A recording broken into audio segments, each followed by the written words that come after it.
What's up, guys? It's AJ here with Keep It 100. So, I'm here to talk about NBA free agency. As you can see, the setup's a little bit different, but just wanted to give you guys my insight on what I thought about this past weekend's free agency. I'm going to start first with obviously the big one, Kyrie Irving, Kevin Durant going to Brooklyn. Whew, I don't, I don't know. It's going to be a good time to be a Brooklyn Nets fan. One signed on a 4-year, $141 million contract. That was Kyrie. And Kevin Durant signed 4-year, $161 million contract. And I'm mainly shocked because of the team they went to. You feel they would go to the Knicks because of the name, the arena, the stature. But I feel with the Knicks being a troubled basketball team and them having a terrible front office, that they didn't want to go there. And I felt Kyrie was the main factor in the decision making with him and Kevin Durant going to the Nets. He probably told Durant, "Hey, bro, let's go to the Nets. The Knicks have a lot of trouble. Why don't we just go somewhere easier?" Because out of the two New York teams, the Knicks have the hardest team for sure that can really take them into the future. They have a tough team, but they're just not up there. But the better team out of the two is the Nets for sure. With that being said, I feel like it's crazy how they also took pay cuts. Just going to the Nets. I feel Kevin Durant and Kyrie Irving, they just wanted to play each other because they're good friends. And they want to sign DeAndre Jordan together. I feel that's cool too. It's going to be interesting to see how they all play. Obviously, we're not going to see them playing the first year, Kevin Durant being out with that Achilles injury. And I was kind of upset about that. At that point, I'm like, damn, I wish Durant didn't get hurt.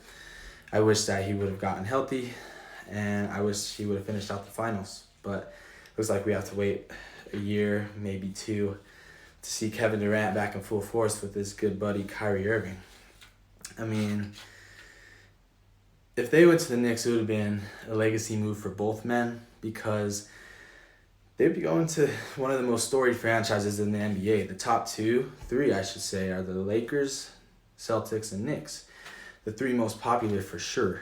And with them going to the Nets, it has a lot of people raising their eyebrows. And the Nets are going to be stacked because of that reason. But you're going to have to deal with two divas there.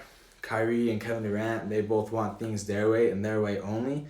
That's why you saw Durant when he left Westbrook back in 2016 and Kyrie left LeBron in 2017. So it's going to be interesting to see how they clash. I know they're friends, but if they want to win a championship, you can't help to expect them butting heads in the near future. So we'll see how that goes. Other news, I would have to say Kemba to Boston. That puts Boston part of one of the favorites to win the East, along with Philadelphia. I just feel Boston's back in it. Kemba's not going to be a diva. Kemba's going to go out there. He's going to go play hard. He's going to push the tempo. He's going to make the right plays. And when Boston had Kyrie, they never had that. They never really had that. They wanted a playmaker and a ball handler. And you've seen that Boston became more of a team when Kyrie got hurt and they came down to one quarter in the Eastern Conference Finals against LeBron. And the rest was history. But I just feel that's a great move to the fact that, hey, Kemba is going to be a great fit for Boston. Might even help them win the East. That's my opinion. I feel Kawhi, going to the Lakers, it's very intimidating to other teams. I like it personally. I'm a LeBron fan, so I guess you could say I'm a Lakers fan. But my best guess is a lot of people are saying that he's going to go to the Clippers. He's going to go back to Toronto. I feel he might go to the Lakers. I do not see him going to the Clippers whatsoever, mainly due to the fact that the Clippers don't have another co-star aside Kawhi. Say he goes there. I mean, let alone Toronto didn't have it as well. But if he goes to the Lakers, he'll be joining LeBron and AD. Now you hear rumors saying he don't want to play with LeBron. You hear other rumors saying he wants to just play for one of the LA teams. And it's tough. It's a really tough choice to see. But I just feel he's going to go to the Lakers. He'll have a better chance of winning a title there. And a lot of the experts out there are saying who's going to be their closer. How are they going to handle that? they're going to need 3 balls on the court, but you'd be surprised how much they'll be coming together in the future. And I hope he goes there, and if he does, hey, good on his part. You'll be seeing some great basketball out of there.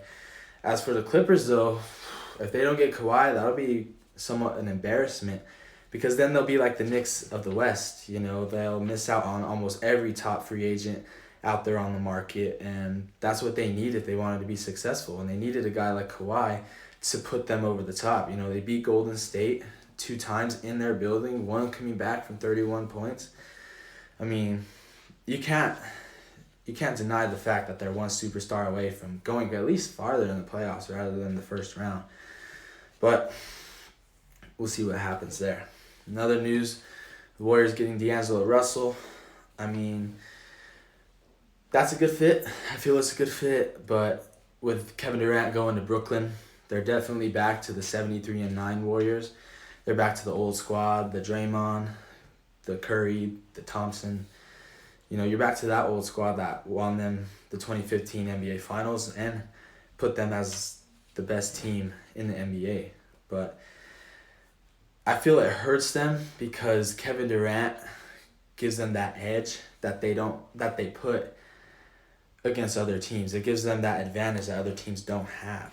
And you saw in Game 5 of the Finals when Durant was in, they were in a groove. They were in a rhythm.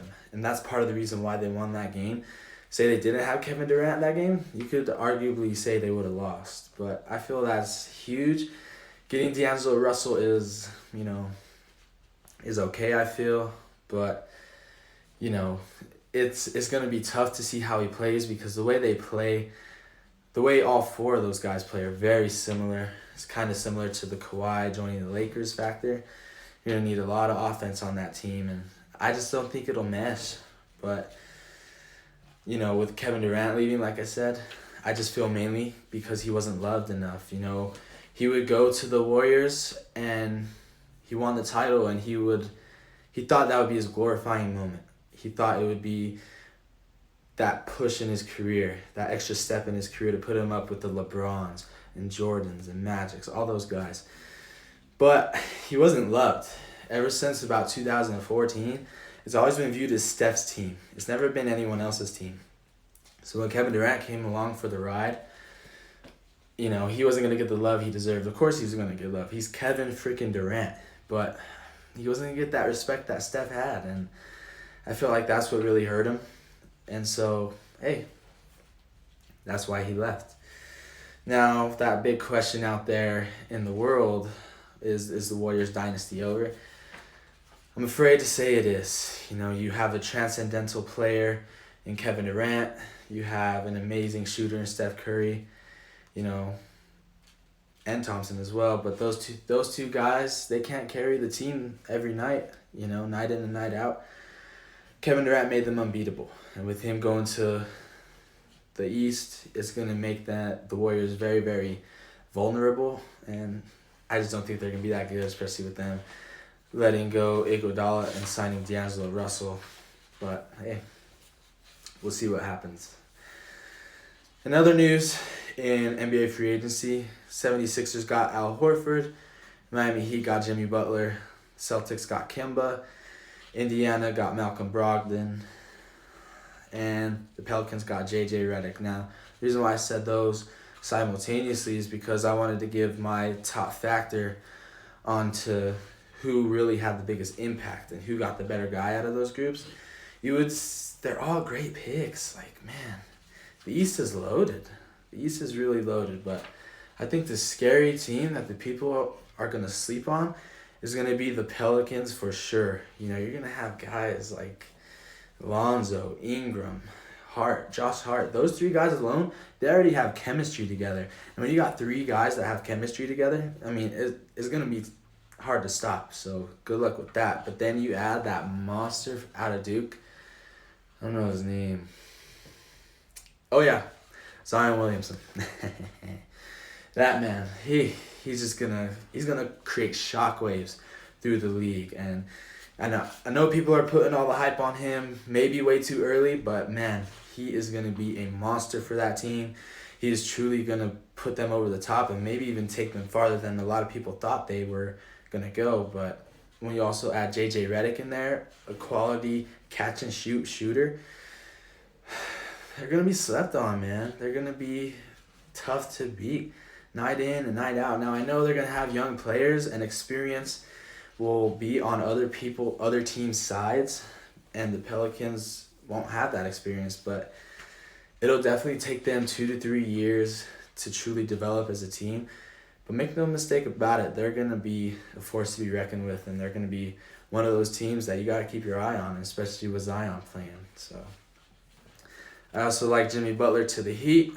I like Brogdon, Indiana. He's going to team up very, very well with Victor Oladipo. They might even go far in the East. The 76ers are going to be very, very tough with Al Horford. I feel he puts them over the top in a sense of leadership that they didn't have when Jimmy Butler was there. I feel you put Al Horford in the mix, he's going to push Ben Simmons and Joel Embiid to play harder, to play smarter, and ultimately it could lead to bright things for Philadelphia.